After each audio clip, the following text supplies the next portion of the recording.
2004 में भी इसी तरह का दावा हुआ था रमन सरकार के समय। अभी तक कांग्रेस की फितरत में है सवाल खड़ा करना, चाहे वो एयर स्ट्राइक हो, सर्जिकल स्ट्राइक हो। ये तो कहते थे कि धारा 370 आग लग जाएगी, कोई नहीं हटा सकता, हट गया। राम जन्मभूमि में ये नारे लगाएंगे किंतु तारीख नहीं बताएंगे, कहते थे। तारीख बताना छोड़ दो, आज पूरे विश्व के लोग आकर के वहां दर्शन कर रहे हैं। भूपेश बघेल जी, ये कांग्रेस का शासन नहीं है। ये जो परिवर्तन है आया है, ये मादा यदि है तो माननीय नरेंद्र मोदी जी में, माननीय अमित शाह जी में है। और एक बार दृढ़ संकल्प यदि ले लिए तो संकल्प को सिद्धि तक ले जाने का काम वे करते हैं। मैं आपको कुछ आंकड़े बताना चाहूंगा। 2004 से 14 तक जो हिंसा की घटनाएं हुई थी 16,463, और आज 14 से 24 में मात्र 7,744 जो शहादत हुई थी सुरक्षा बलों की 2004 से 14 तक 1,851, आज 2014 से 24 तक मात्र 509।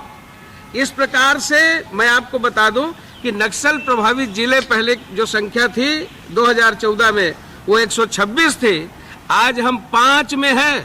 तो इस प्रकार से कम भूपेश बघेल जी, ये मैं आपको कहना चाहूंगा कि आपके पूज्य पिताजी स्वर्गीय नंद कुमार बघेल जी, इनके जो सोशल मीडिया के प्रभारी थे वो विवेक सिंह थे, और विवेक सिंह के पास पैसे कहां से आए थे? बीजापुर से नक्सलियों थे, और वो अंदर था, अभी अभी जेल से छूटे हैं। तो ये किसका संबंध किस प्रकार से है ये बताने की जरूरत नहीं है। एक मंत्री जो जेल के अंदर है उनका भी कैसे वहां लिंक था ये भी सब लोग जानते हैं। तो थोड़ा सा प्रेम उनके प्रति झुकाव स्वाभाविक है।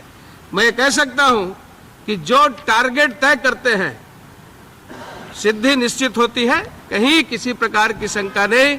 अमित शाह जी ने यह संकल्प लिया है, संकल्प की पूर्ति हो। राज्य सरकार ने अमित शाह जी के संकल्प इसको कैसे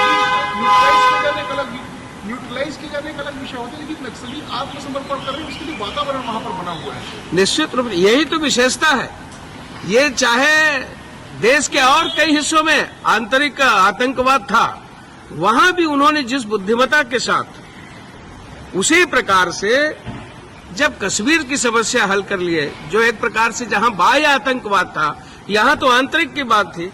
जिस प्रकार से बीजापुर, दंतेवाड़ा, कांकेर, नारायणपुर अब अमन, चैन, शांति की बयार बह रही है, और इसमें हमारे माननीय मुख्यमंत्री विष्णुदेव साय जी का जिस प्रकार से सहयोग है प्रदेश में, और दोनों का इतना शानदार कॉम्बिनेशन है, यही तो डबल इंजन की विशेषता है।